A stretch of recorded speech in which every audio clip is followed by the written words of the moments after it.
You are listening to Leaders and Legends, a podcast produced by Veteran Strategies and featuring conversations with fascinating and impactful men and women who have shaped our world, our communities, and our history. My name is Robert Vane, Principal of Veteran Strategies, and your host for our discussion.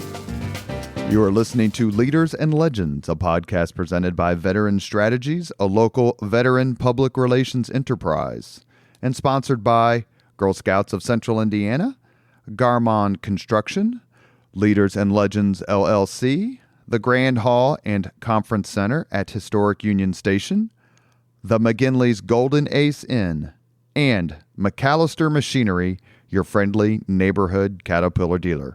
You may find all your sales and rental equipment needs at McAllister.com. We are pleased to announce our podcast is a member of the All Indiana Podcast Network in partnership with Wish TV. You may find Leaders and Legends at allindianapodcastnetwork.com. Thinking of starting a podcast or need to host a public meeting? Let Leaders and Legends LLC be your partner as you look for new ways to communicate your message. Please contact Chris Spangle and me at leadersandlegends.net. Thank you for joining us on the Leaders and Legends podcast. Our guest today is James Danko. In 2011, he became the 21st president of Butler University. During his tenure, he has led a strategy to establish the university as a higher education innovator through the pursuit of creative new programs and approaches, to advance Butler's core mission as one that integrates a liberal arts foundation with professional preparation, and to strengthen Butler's founding principles of inclusivity, community, engagement, and academic excellence. President Danko, thank you for coming on the podcast. Yeah, pleasure. Thank you for inviting me. My only connection with Butler University is the fact that I grew up in Irvington and lived on University Avenue. Wow. And didn't realize the connection until much later. Had lunch with Mark Miles a couple of years ago at the Steer Inn at 10th and Emerson, a great place if you've never been there. And he didn't realize that Butler used to be located in Irvington. Yeah. So we're not here to scold you for moving the university. Not your fault. I was nowhere here at that time. Not your fault. There's a lot of other things I get blamed for, I also get praise for things that I had nothing to do with. So it's kind of it's a zero-sum game sometimes, right? It's a little bit like a marriage. Yeah. Do you enjoy it? I absolutely do. I am coming up on my 11th anniversary. My wife Bethany and myself got here August 1st of 2011. And I can't believe that 11 years has gone by.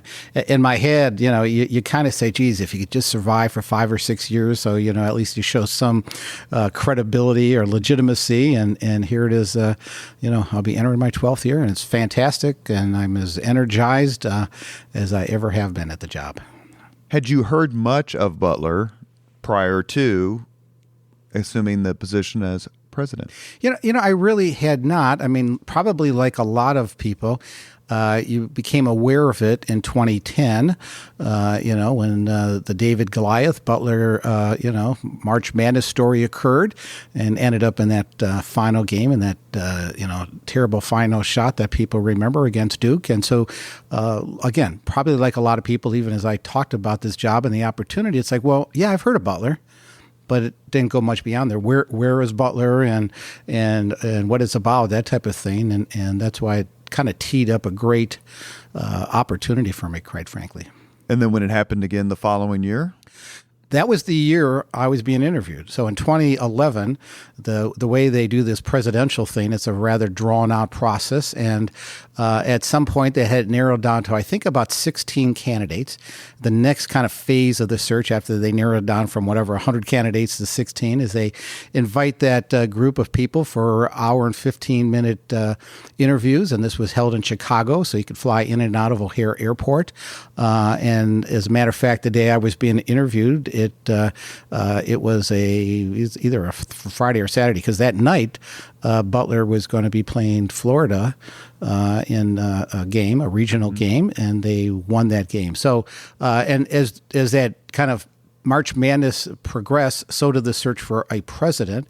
And so I know that final championship game, it was down to the final four candidates for us, just like it was down to the final four. And in some ways, I think what I remember running through my mind was this would be really cool for Butler to win. But then it was like, well, wait a minute. Would that affect the search in some way? Will they be, if they win the game, maybe they'll be so great, they'll say, you know what, we could do better for a president. Let's go back out and find somebody else. But unfortunately for Butler, they did not quite win that game against Connecticut. And I guess fortunately for me, I got chosen amongst those candidates for this position. When you are being interviewed for positions such as this, what goes through your mind? What do you rehearse your answers? Are you worried about what they're going to ask? I mean, how much of it is your personal journey versus kind of your strategic outlook for the institution?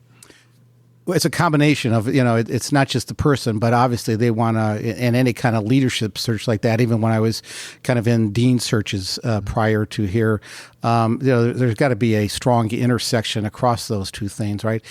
As terms of the prep, I guess I'd have to roll out the 2 or 3 notebooks with 50 potential questions that I answered on paper before I walked into that room. And even enough where I had the background on every trustee and I could integrate that kind of information into my answers. And not only is it a matter of interviewing well, but it's a matter of, is the fit there, right? And you want to make sure that you understand the strategy and the trajectory and the finances and everything of the place you're going into. Because you want to, in my case, my career probably is parallel with opportunities wherein I felt that there was upside potential, because I look at myself as kind of a business and brand builder intersected with having been at some great higher education institutions. So in this case, it was really a perfect fit, I felt. And the trustees said that too at the time, and they continue to say that. A lot of times institutions end up finding the right person. And so, yes, a lot of homework went into it and a lot of combination of your own background and the university itself. Prior to this, you were at Villanova, is that correct? Correct, yep. And that's how close to Philadelphia, or is it actually in it? It's on the area they call the Main Line, which is about 13 miles outside the city. That was the area back in the days that the industrialists had their mansions, and the railroad was built for that, thus the Main Line. And so Villanova was a stop on that train back in the day, and the little township of Villanova is there, but it's very close to the city of Philadelphia. So a private institution within a metropolitan area, much like Butler. Is that something that you enjoy, that combination? I think what I like is the combination. I've been at large state institutions. I started at the University of Michigan. I've been at University of Washington, UNC Chapel Hill. And once I got to Dartmouth, which is about 4,000, 5,000 students, and Villanova, 6,000, 7,000, I like the smaller private university. I like universities that you've got a little bit more intimate interaction with students, faculty, staff. So it does have a bit more of a community feel. There's another aspect of that, too, that I think plays into my own background, in that I am a bit unusual in the academic world. I'm an entrepreneur turned academician. My highest degree is an MBA, so I did not rise out of the faculty side. I did not have a PhD.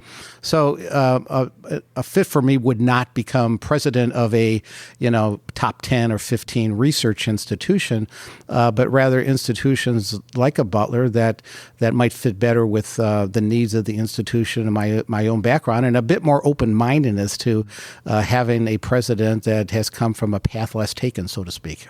How does your background as an entrepreneur help you, not only in terms of leadership, but maybe kind of connecting with the fact that most of your students aren't going to go on to academia? Yeah. Well, I've taught at a couple places in the past and taught entrepreneurship, and the fit was quite positive there, right? So at least the alignment with the students, to your point, many are going out for successful careers, hopefully. So that fits. But I do think, as you think about entrepreneurship, my mind can't help but go toward creativity and innovation. And the timing was right in terms of institutions now realizing that higher education was moving away from the kind of the last standing traditional, if you want to call it a business enterprise, right? They've kind of resisted all the change that pretty much has disrupted every other type of industry, right? Mm-hmm. And finally, higher ed's day has come. The disruption is real. Non-academic providers of education are very much a thing in the marketplace. So institutions had to think in a more innovative and creative way. They had to be open to pursuing business opportunities. So my background, I think, as an entrepreneur lent itself to that because, starting at age 19 when I started my little one-man business, I had to find new opportunities, new business paths, and you had to, come up with them. You had to kind of figured out how to raise the capital, pursue them. You had to bootstrap your way up, which is very much relevant for a institution like a Butler University. We don't have the same endowment or wealth that other places do. So a lot of this is finding an opportunity, figuring out a path to it. Oftentimes, bootstrapping yourself on limited resources to achieve some, success. 11 years ago, I started my company when I left Mayor Ballard's office, Veteran Strategies. I didn't know anything about anything having to do with business, none, zero. By some sort of miracle, it's still alive. Yeah. What could you have taught me as a 19-year-old? I think one of the great things as a 19-year-old is kind of like you don't have anything to worry about, so to speak, right? Still living at home with your parents, no other mouths to feed, so to speak. I know it's a lot tougher. I'm going to guess you were older than 19 when you started your business 11 years ago, and you have other responsibilities and you have other people that depend on you. So number one, it's a bit more freeing in terms of the opportunity to mess up a few things along the way. I think a lot of it is you've got to kind of not let fear get in the way if you think that there's opportunity, right? And fear has to be mixed in with a healthy dose of realism. You can't just say, hey, as long as I work hard, I'm going to achieve that. That's not realistic. But really pursuing a dream and an idea, if you really have evidence and you're really committed to it, regardless of where you might be at that stage of your life, would certainly be important. And as I have found a consistent thing, even in my higher education experience, is you've got to surround yourself with people who you trust and who you will treat as if they're a fellow owner of the enterprise. I turned myself on to some books back when I was running my business around, a company of business owners and the notion of cut people in on your success. And I had I've moved from medical equipment into fitness equipment when it wasn't even an industry at the time, quite frankly, and eventually had a half dozen retail stores in Ohio. And a turning point for me for success was when I decided to do open book management. I just shared with the managers, here's all the facts. And I tell you what, henceforth, I'm going to give you all, 20, 25% of the bottom line. It changed performance immediately. People, instead of like, hey, I'm going to go hire somebody else, or, I'm going to drop this equipment off my way home as opposed to this or that. People started to think as if they were part of the enterprise, and they were more invested in the success. And as a result, the business just went up. And that's true here. One of the things that I am probably most proud of is the amazing leadership team that we have here. And it's cited consistently from trustees. I had a faculty member tell me that yesterday, as a matter of fact, sitting in the chair right next to where you're at right now, that nobody would have thought that the quality of leadership that we have on that team would be what it is today. And that makes a big difference. What has exceeded your expectations at Butler? You take a job, you get a chance, and you go for it, and you get selected, and everyone's psyched and happy, as they should be, and then you get there and go, okay, I thought all these things were going to be great, but these one or two things are off the charts. Well, one, you imagine you could do it, and your track record might indicate that you will be, but there's still I think in a lot of successful people, there's still a little bit of that imposter syndrome, like, oh my God, we really did that, as opposed to, well, of course we did that. We say that publicly, that yes, of course that happened. That's how I set it out to be. We, all that kind of stuff. But that's not real. So my problem, I still do wake up, and I think the reason I'm energized is I still wake up every day thinking, oh my God, we're falling behind, And the competition isn't sometimes with other universities as it is with your own head, right? So Pressure. just like thinking we got to move faster. We got the demographic, all the things we keep hearing in higher ed, demographic cliff, the cost of education, all the societal pressures on and on. You think, geez, we're falling behind every day, not getting ahead. And every so often, my wife is pretty good at this. Occasionally, we'll be walking on campus. She goes, some of this stuff wouldn't have been here if you didn't do X. And I kind of say, well, maybe, but the demographic cliff is coming. Oh, it is. As a result of the recession of 2008. It is reality. There's less students in the pipeline. I mean, we've seen that. We know how many people in demographics are born and how many are going to be here at age 18. So that has been well known for us, and we've been talking about that on campus, going back to 2011. And now it's been exacerbated by pandemic and economic realities and people questioning the value of education as you have, these kind of issues happening in our country where there seems to be motivation by a fair number of people to kind of denigrate institutions, including higher education, for whatever reason they might want to do that. So people start to question higher ed, or they question the media, or they question X, right? So we're under a variation of that as well, and that doesn't help. If you start to get a rising generation that says, I really don't need to go to higher ed, they're just going to brainwash us, or whatever they might believe. So you're accumulate all this debt, and then it's going to take me forever to pay it back. And yeah, where all the evidence, by the way, shows quite the opposite. Right up to the current moment, you go look at the ROI on college tuition and a college education, and those people are by far more successful than not having a college degree. So you mentioned a few minutes ago disruption in the higher education world.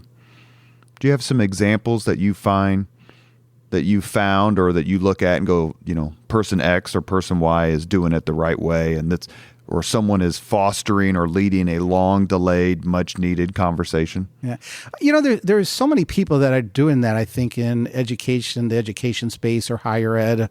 If I was to think across presidents who I've come across and had good conversations, certainly Michael Crow at Arizona State. In fact, I've taken our leadership team out there, the way he has, think about making big time creative progress at a place like Arizona State, which is like 50,000 students when he got there, and they've gone into new space, and he's been able to change the organizational structure and a number of things. And Paul LeBlanc at University of Southern New Hampshire, who had a university about the size of Butler back in the early 2000s, and there was no way they were going to be successful if they continued to be in that undergrad residential space. And so he got very aggressive about the online education, and where they now have incredible resource capabilities, and he's been able to use that to expand.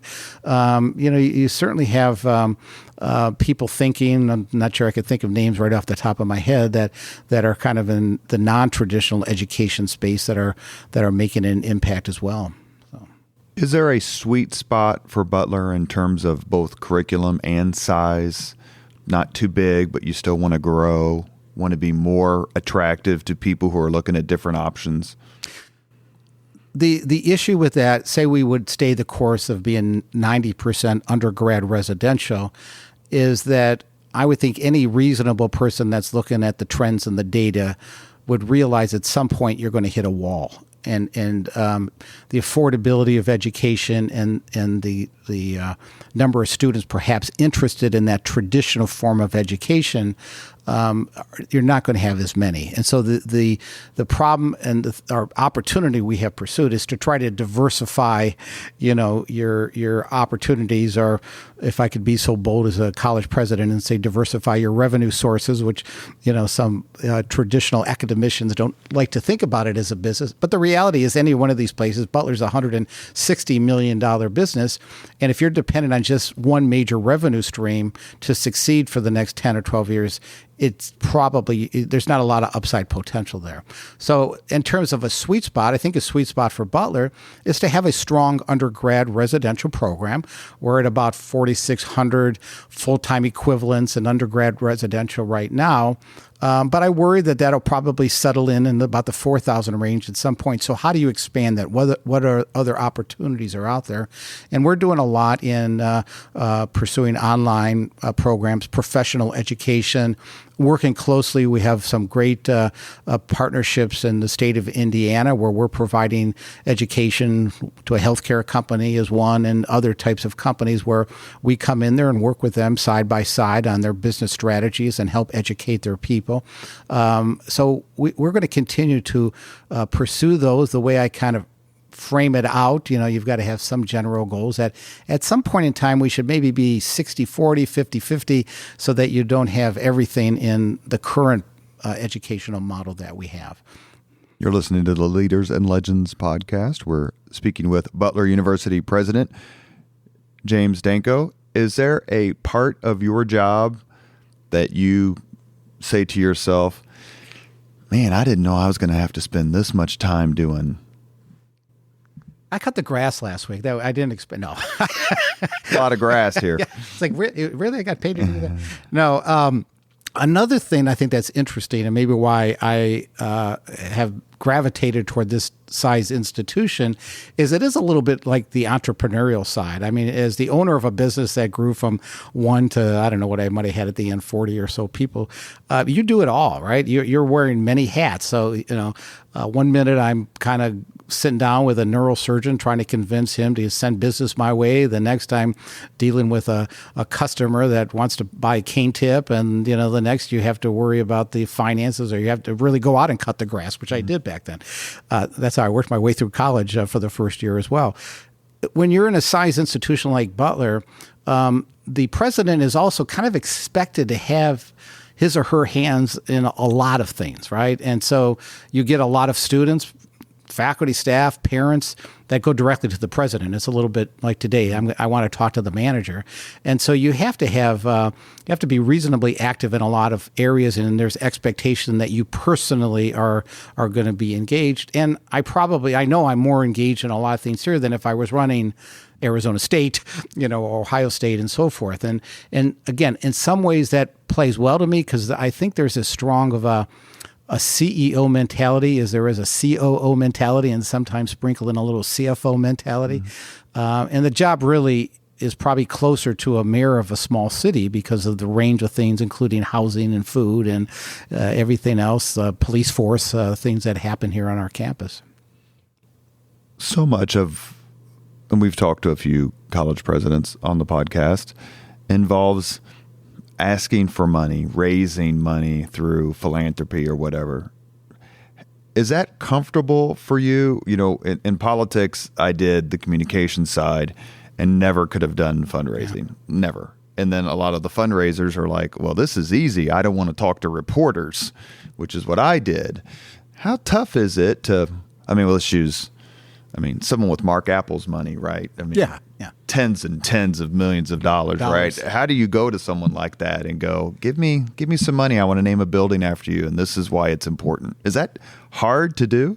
It would be hard if you didn't have credibility and if you didn't believe in the product, right? And again, I think one of the probably advantages I have over somebody that might have risen through the academic world where they were a research and a scholar and a teacher and they were very focused on kind of a niche and so forth is the lack of experience, right?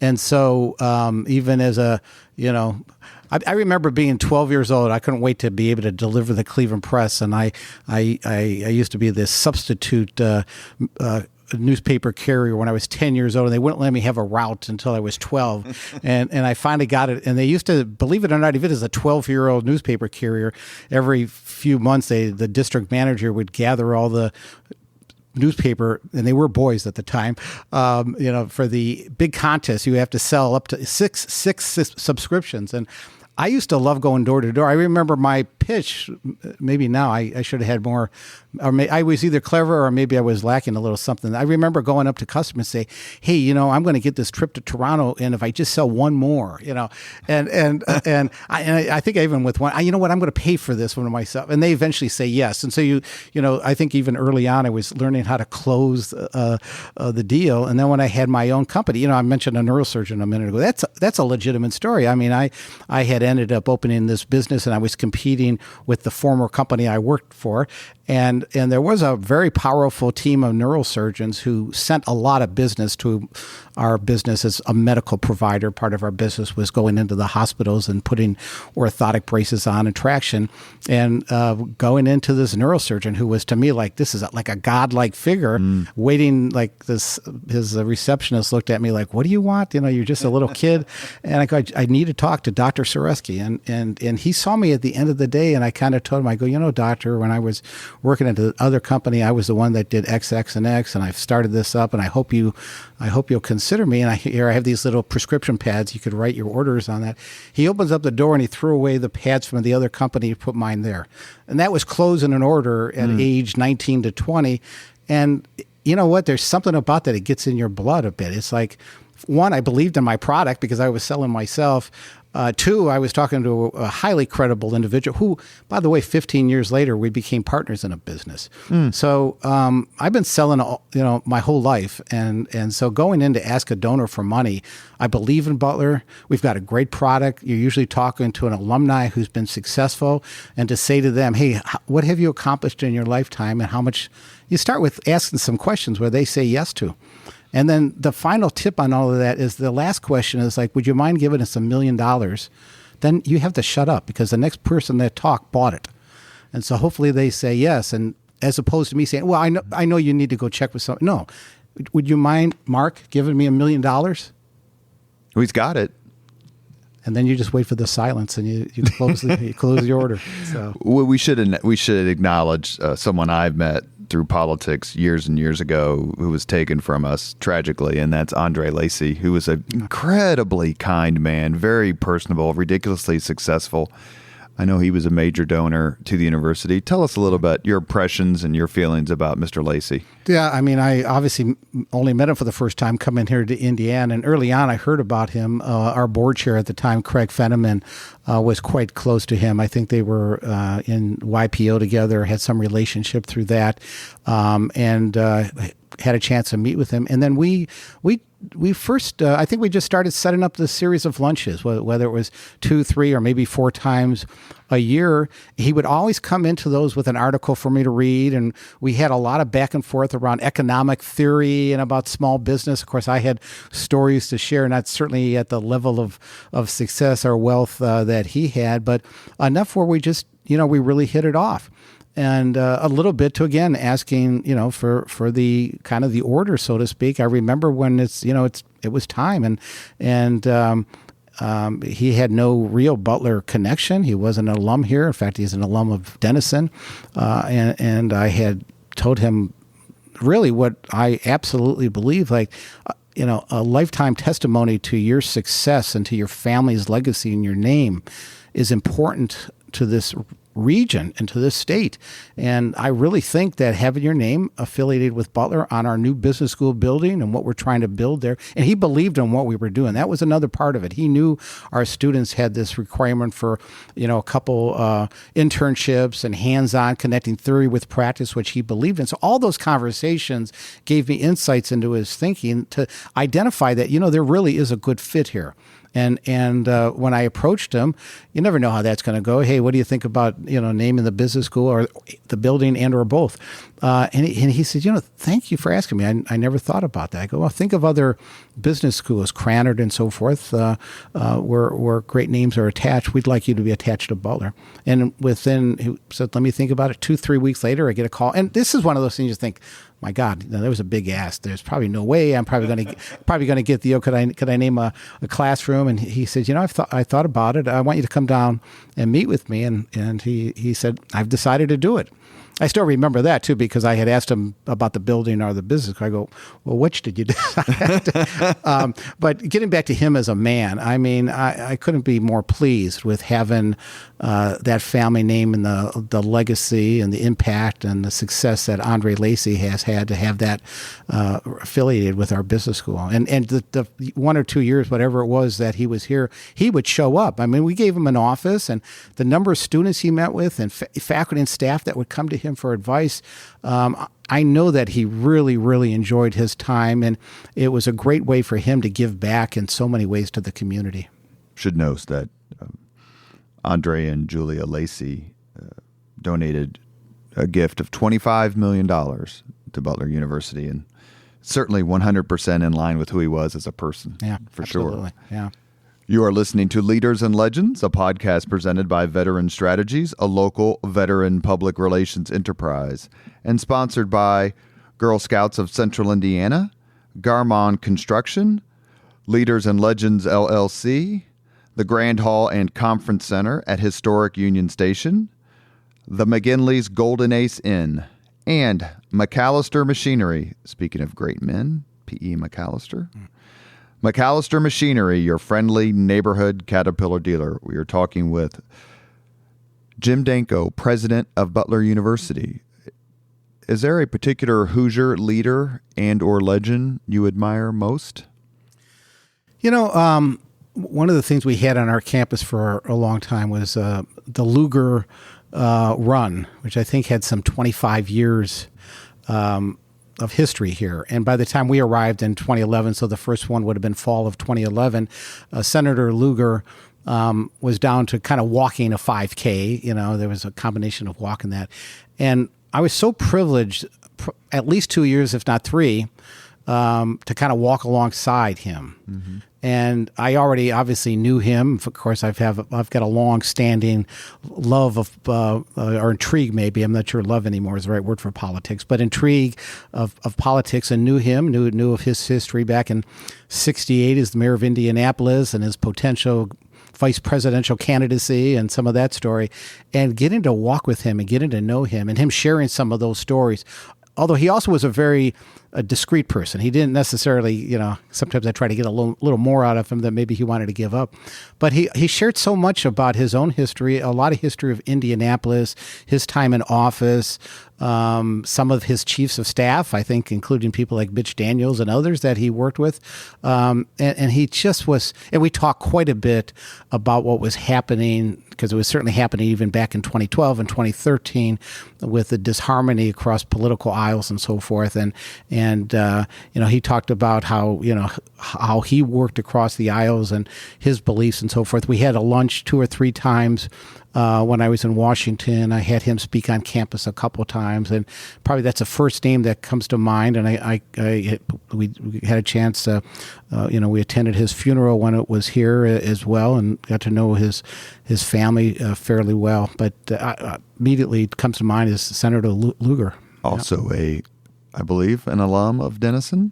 He was, yes, another alum at Denison. They must put good people out there, and we try to steal them for our own benefit too. You know, so I got lucky right after Greg Ballard shocked the world, or at least shocked the local world. That's a fair description, I would say. When he won the mayor's office in 2007, there was a small private dinner in which there's probably 20 of us there, and I got to ask Senator Lugar the question I always wanted to ask him, and that was, did Richard Nixon ever actually tell you you were his favorite mayor?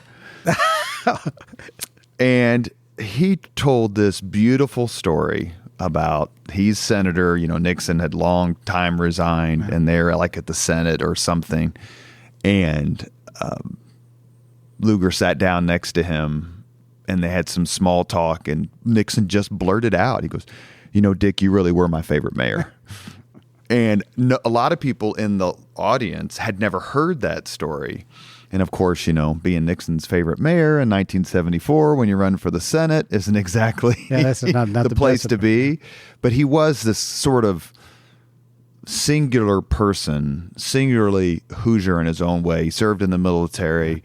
And what he did for the city and the state is simply unbelievable. Not only what he did, but Jim Morris, Teresa Lubbers, Sue Ann Gilroy, Mitch Daniels.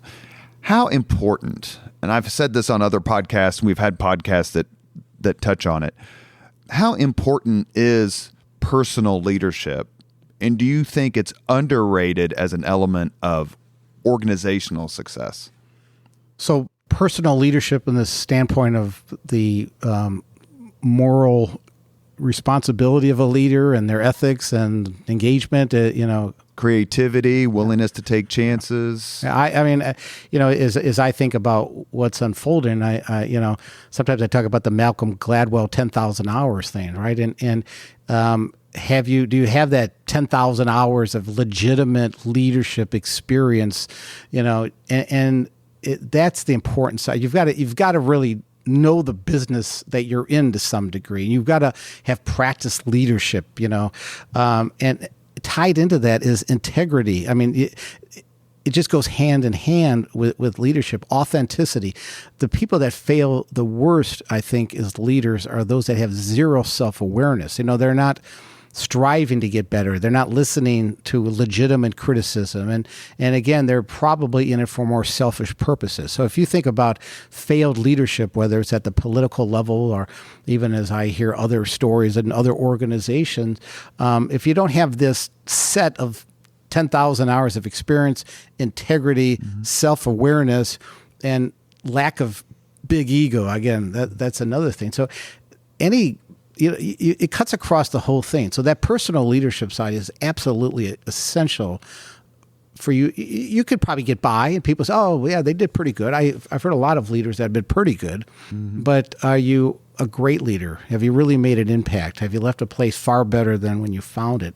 And it takes a lot more than just experience doing certain things or experience in your industry. It also takes, I think, some level of responsibility to what it means to be a better leader and to make an impact. So, does leadership play a role in the fight, in the competition for talent, both potentially bright students or students who are bright and can come here, or researchers or administrators?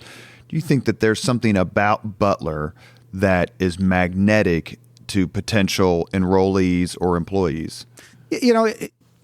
Different institutions I've been at, there's always a kind of an it factor at some point, right? It's like, well, what made you come, to Butler? It's like, well, I got on campus, I talked to some people. So there is a little bit of a subjective feel about a place, but it usually is based on something legitimate, right? I mean, there's some foundation for that.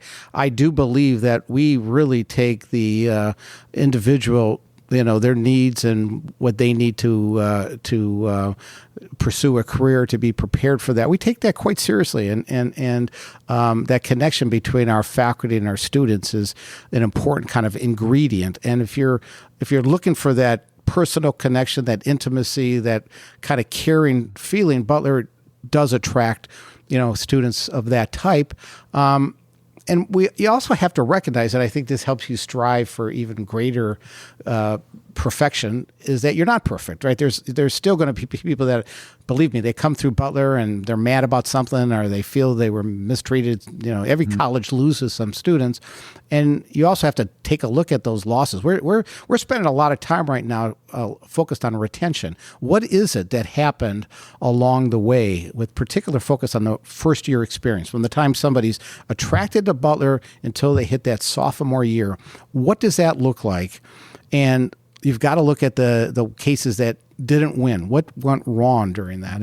And again, I think that makes for a special university, one that cares about the person, one that cares about that person's success. Do you find Indianapolis to be, I was going to say welcoming, that's not the right term, but to be the sort of intellectual setting, both with the kids who are coming out of K-12 education, and there are other colleges within the city, or obviously within an hour or so. What do you think of Indiana as an academic or education centerpiece? Because we just had a speech just a few months ago by the CEO, David Ricks, CEO of Eli Lilly, in which he kind of took Indiana to task a little bit. Are you familiar with what he said, and what do you think about what he said? Yeah, I was sitting there, and I've talked to Dave Ricks about it since. And the comment I made to him, because I heard the speech and I pretty much was shaking my head positive. Am I okay with some of this? I'm looking at my communication guy, make sure here, because I know what happened to Dave Ricks afterwards, right? That's why we sit in the room with people like you, so you can look at us and we can shake our head. Yeah. So, but no, and I did. I listened to what he said, and to me, I was actually surprised by the negative feedback. And I said, Dave, Did your PR people know? Was that really a controversial speech? I've had the same conversation with a couple other good friends recently because he was stating some reality that sometimes you have to accept, and we have great institutions of higher education here in this state. We do a great job of attracting a lot of people. Right now we get more people from out of state at Butler than in state. Now the question is, are we going to keep them, right? Mm-hmm. And there is legitimate concerns with the things that he's citing, with the investments that we're making into the greater good of the state, into education. This is one of those things I mentioned earlier. Not only do individuals have to have self-awareness, so do organizations, and so do cities, and so do states.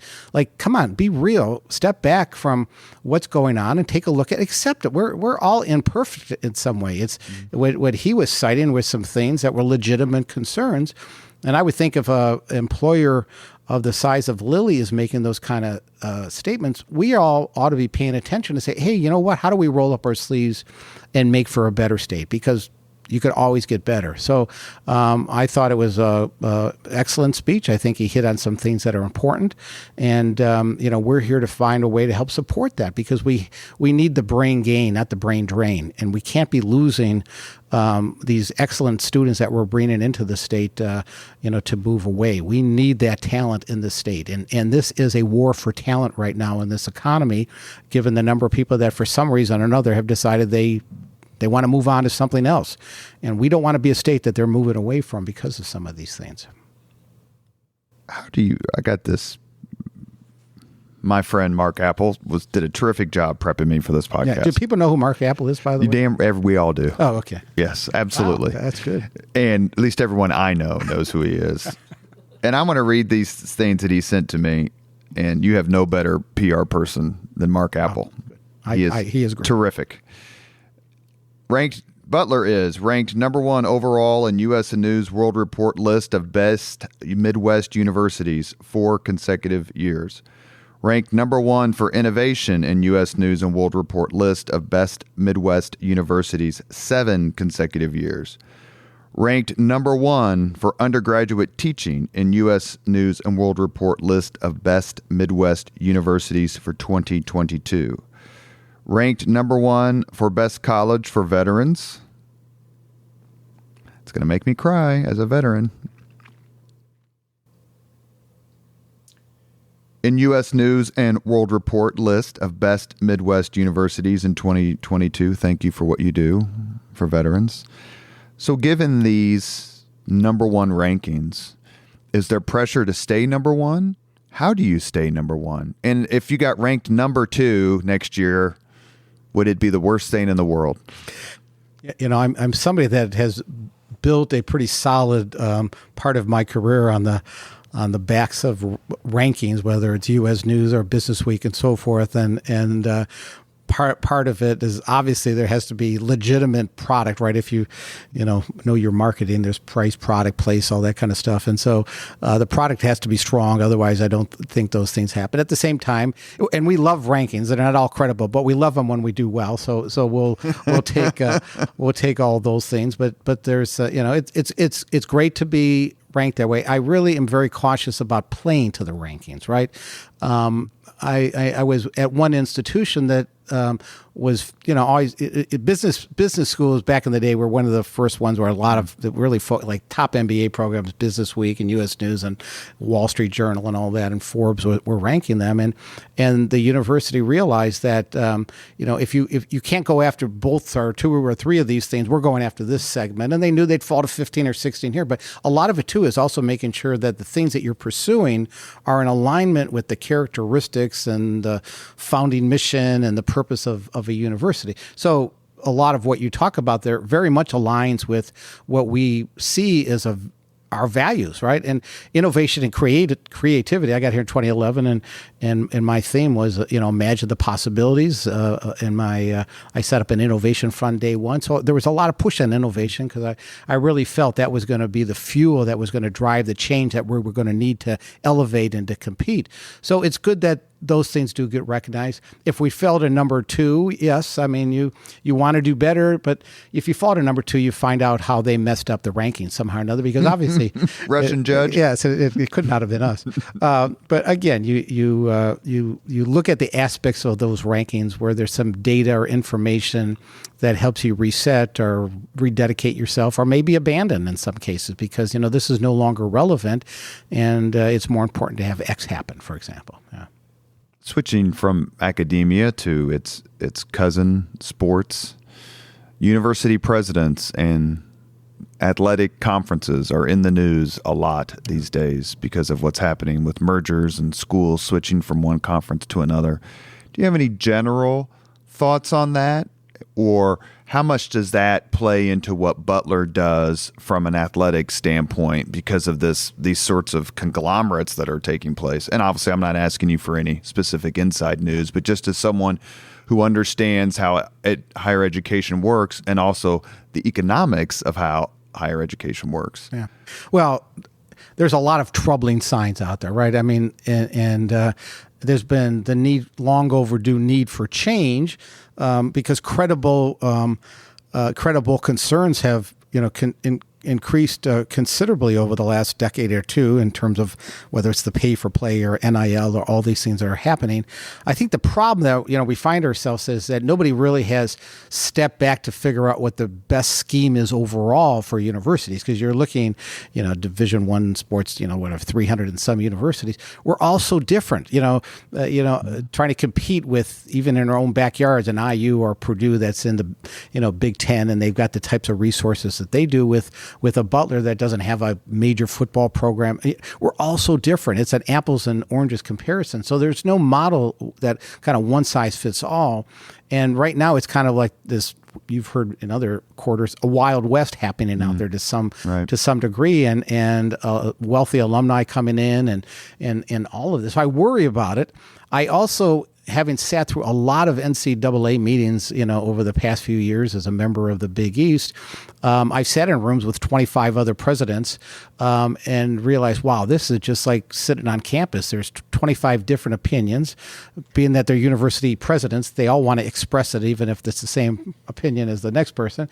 And the belabored conversations in the inability to move the ball even 1 yard towards some solution is incredibly difficult. And I understand it because there's so many competing interests in different views of this. The reality too, if you just look at the number of college athletes that graduate, that go to professional sports, it's like the tip of the iceberg. Right. And a lot of money is driving toward that, but unfortunately that's influencing the way a lot of us have to compete. So it's getting increasingly difficult for the universities that don't quite have the economics that large universities do to compete. And a lot of this, too, is driven by, and there's a very credible argument that you can't just build the success on the backs of your students, right? I also highly value the education that they're receiving as a scholarship and that, because again, 98% of students are getting, 4 years tuition to compete in a sport, and it's a great bargain, so to speak, for both sides. There's a win-win there. Right. It's become a little disproportionate when, suddenly a conference is getting millions, if not billions of dollars in revenues, and there's no real system yet to kind of figure out how to fairly allocate or to take care of the students in that equation. So I don't have great. I mean, it really is. It's a mess. It's going to be a thankless job to be the president to succeed Mark Emmert at the NCAA, and I think that we still have a lot more on this thing to play out. So we have a few more minutes left with Jim Danko, who is the president of Butler University, and should note is a graduate of John Carroll University. Did they have a big giant statue of Don Shula there? Last night I was out to dinner with Frank Navratil. Frank is the retired dean of the business school at John Carroll, and so interesting. I got to know him as a fellow dean, and where I first met Frank, and I had to remind him of this a few years ago when we reconnected. I go, Frank, in 1974, you were a new professor at John Carroll University, and I was one of your advisees. And he wouldn't have remembered me from anybody at that point in time. And last night when I picked him up in my car, I go, back in 1974 when I was this little kid, returning to college, because I kind of stepped out for a couple of years to start my business. And so you were my advisor. Who would have thought that in 2022, I'd be driving up in my university car as a university president, picking you up to go out to dinner. And it's amazing. But and actually during dinner, we were talking about a number, the coach at San Diego is a John Carroll grad. Right. And I mean, there's a number of executives, but Don Schuler certainly was the, most famous, perhaps. Yeah, absolutely. Well, my political science advisor at IUPUI now teaches here. Oh, really? Bill Bloomquist. Oh, no kidding. Yeah. So when he was up for dean, I wrote his student recommendation letter, and Bill Bloomquist is as good as it gets. An incredibly brilliant man. It is. No matter what, you're still kind of feel like, even when I'm with Frank, it's like you still feel like that college kid sometimes. And one of the when I got the job at Villanova as dean of business, I was also offered the job as dean of business school at John Carroll University. So I had a chance to go back home again, and I had a chance to go to Villanova. I ultimately, obviously, decided to go to Villanova. But I remember I told this story when at John Carroll, I had appeared before all the faculty, not just business school faculty. And I shared with them a story about back, 20 years before that, before I decided to go off and get my MBA at Michigan, I decided to take a math class, because I wanted to kind of get prepared for what I was in for, because I was 36 years old. So I was kind of returning after I sold my company as a full-time student. So I took a math class at John Carroll, and calculus, business math of some sort.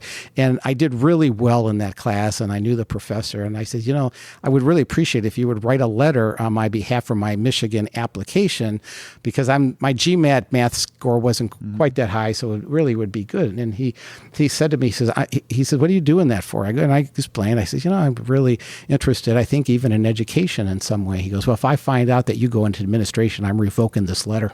So I shared that with the John Carroll faculty, and they all got a kick out of it because they knew Professor Kolasar, who was a notorious anti-administration person. So I don't think he's alive, but he certainly would be rolling over if he were to see how his letter has put me on the path to where I am today.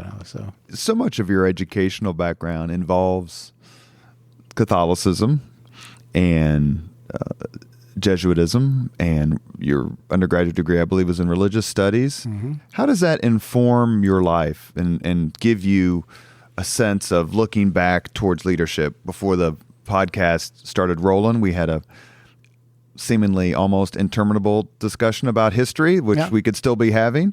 How does all that help you get through the day and make decisions and stay calm when you're wrestling with making choices that affect everybody? Yeah.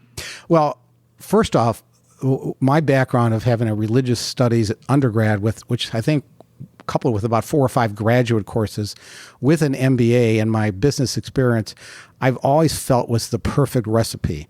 And it underscores the value of a liberal arts education with a healthy dose of professional education and experience, right? So those kind of that 3-legged stool, right? Liberal arts and understanding of the greater issues of society and the world, and even history or politics, coupled with, if you decide to be a dentist or a lawyer or a business person, get some professional education and have some real world experience. When I was running my own business, I went back to John Carroll as a undergrad business major, and then I had a buddy of mine who I'm still close friends with. He's a pastor of a Catholic church in Cleveland. I stay at a rectory when I visit Cleveland, and he asked me to teach Sunday school classes. For the Catholics, if you go to public school, you have to take an hour of what they called CCD back then, and he asked me to teach 7th graders. I go, well, don't you have to know something to teach that? And so I ended up taking a course or two at John Carroll, I think theology, whatever, New Testament and that. And I just became fascinated. And it wasn't a faith-based religious studies. It was true issues of archaeology and, literature and how, this happened and that over time and how Christianity developed. So it was very much kind of a non-faith-based approach. And I found that so eye-opening. Things that maybe I would have believed as, some of the mythology of Catholic or Christian faith at the time kind of got a little turned upside down when you were 19. You go, wait a minute, that's why that particular passage happens to be in the New Testament, or, oh, that's how that happened, or whatever political or social influences were at play at that time. And I just found that extraordinarily fascinating. In fact, I remember I was near the end of my undergrad, and I took a course that was definitely a little bit more on the more kind of tradition and religious tradition side, and the department chair, who was a priest, he said, "Why are you taking that? That's not, and so, but the point is, it just opens your mind up to the liberal arts. Right in those 30, I was looking at a paper recently, somebody was talking about cults, and I happened to write my college thesis on that. So I dug out this 50-page thing on that, and just as I read through that again, and you think of the research and the way you got to think, articulate, my focus on writing, maybe Mark could tell you that too. I'm just really, I'm always editing and thinking about words and impact and so forth. Those are the things that's the foundation to where I am today. If it wasn't for that, I would not be successful. It's those things coming together. Again, I think there's this mix of things that you need to be successful and to make an impact. And so, I'm not sure that was the slant of your question. It might have had a little bit more. How does your faith guide where you're at? But what probably the number one thing out of that Jesuit high school and Jesuit college was just this sense of social justice, and really just justice. What's fair? Because I think the more that your eyes are open to the reality of the world, now I'm reading a lot of, political history and understanding how it really was, back in, the 1700s and that when the Constitution was formed. People talk like they know what they're talking about, and they're making their own interpretation. Go back and read some of this and try to understand how things come together, because it puts you in a better position to kind of make your case and to lead and to organize, because I think you become a less kind of my way or the highway and a little bit like open-minded to what's really going on in the world. And there does have to be a sense of justice and fairness. And I think that's one of those things that probably has influenced me the most coming out of education. Making an argument is another big Jesuit thing, and sometimes standing up for what you believe is a Jesuit thing, and I like to think that that's where some of that influences come from and how it's played out. Last question before we get to the final 5 questions that we ask all of our podcast guests. Let's stay on the theme of faith. As a fan of Cleveland sports teams, could you sum up your sports experience in one word? Frustrating. Cleveland sports, it is so darn frustrating. You really have to. You're in for the long haul. I listened to the 1964 Cleveland. So this is connected to Indy at the time. Baltimore Colts a game where Cleveland won the championship game 27-0 on like December 26th of 1964. But who's keeping track? Listened to it on my little transistor radio, and I was whatever the heck I was at the time, 10 or 11 years old. So I've been a fan. I read all these sports bios when I was a kid, and I continue to follow it closely. But it's. You remember Ernest Biner? Oh God, yeah. And the drive. Sure. Oh sure, the fumble. You just go on, all that stuff. We really don't have time to list them all. Yeah, you don't want to go down Cleveland's tragic Cleveland sports history. It's really it's a painful journey. So. Let's ask the 5 questions with the president of Butler. Number 1, what was your first job? I mentioned it. I was a newspaper carrier at the age of age 10 through 12, very early in life. Yep. What was your first concert? That's a great question. I believe it was the Carpenters, back in whatever year that would have been, like 1968, 69. Yeah. If you could recommend any book for someone to read, which book would you choose? As I just, before we started talking, I mentioned this book I'm reading right now about the 1988 presidential history, and I'm just finding that to be so fascinating. So if I could remember titles, I would tell you what it is. But what it takes. What it takes. Richard Ben Kramer. Yeah, it really is a fantastic book for somebody who's a political junkie who really wants the inside dope. And what I find fascinating about it is the focus on the individual and the thought process and the drive and the communication and all of that. Yeah. His dissection of the tank commercial by Governor Dukakis is. I haven't even got there yet. Don't spoil the ending. I won't spoil it. I think I know who wins. But, Number 4, if you could witness any event in history, be there as it happens, which event would you choose? since I've been going through this journey of reading all the top-rated presidential bios going back to the beginning of time, and it's been so fascinating reading about kind of what happened in Philadelphia and founding fathers and the Constitution, Declaration of Independence. I wish I could kind of sit through one of those meetings, because it starts to occur to you they didn't have microphones too, right? So how did those meetings happen? What were people doing? I mean, that would just be so incredible. Would you like to sit there as the members of the Second Continental Congress are editing, since you like to edit, are editing Jefferson's draft of the Declaration of Independence, and he's sitting in the back sulking and pouting? Yeah. I mean, that's when you read those things, that's why it's like we have, a thing that I've been kind of on lately. We've been raised on so many myths, whether it's in religion, politics, and all of that, Santa Claus, and eventually you become adults, but a lot of people haven't lost the mythology. So when we think about those things, we think about it in current reality, but then you read the inside, what this happened, that happened, how this person was ticked off because they're editing, and then you begin to think about, wait a minute, how did this person do that? It really hasn't changed. There was a pandemic back in the early 1800s, late 1700s, right? That's in the Hamilton book. And it was divided. The treatment was divided by politics, whether you believed in this side or that side.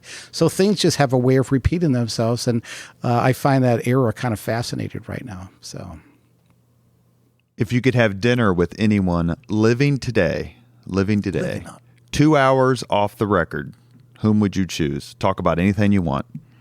Damn, that's a great question. I probably should say my wife in case she's listening, right? A lot of people do. Dear, I want to be with my wife. Off the record, anybody living. Well, and they would answer all your questions honestly. Really? See that, and I wish you could go dead, because I would love to talk to Nixon. Amen. Yeah, I mean, that would be probably the most fascinating. I'm going to have to keep thinking about that. I'm not sure. Well, here's what I'm going to do. I'm going to say goodbye to the audience, and I'm going to come back to you. Okay, good.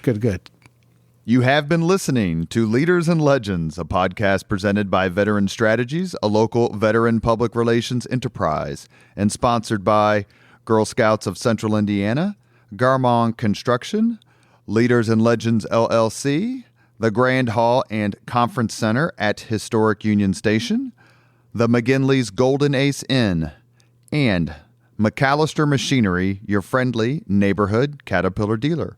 Our guest today has been James Danko, president of Butler University, and one of the people whose leadership is making a difference, not only at the enclave up here on the near north side, but also throughout the city. Butler is an institution that even if you haven't attended it, you are proud of it. And President Danko and his staff and his students are the reason why. Thank you, sir, for coming on the podcast. And your answer is? Oh, I thought you said after the end of the podcast. So it's been great to spend time with you, and I'm going to contemplate that. I'm going to send an email to the audience. Yeah. We'll put it in the description. Sounds perfect. I will say Barack Obama is the most frequent answer, and George W. Bush is the second most frequent answer. See, George H.W. Bush would be the way I would have gone too. So if you could have asked me that question a couple of years ago, that would have been good too. So thank you very much for your time today. It was a real pleasure. Thank you. Thank you very much for listening to Leaders and Legends, brought to you by Veteran Strategies Incorporated. If you want to contact us about this program or our menu of public relations services, please send us an email at robert@veteranstrategies.com. That's robert@veteranstrategies.com.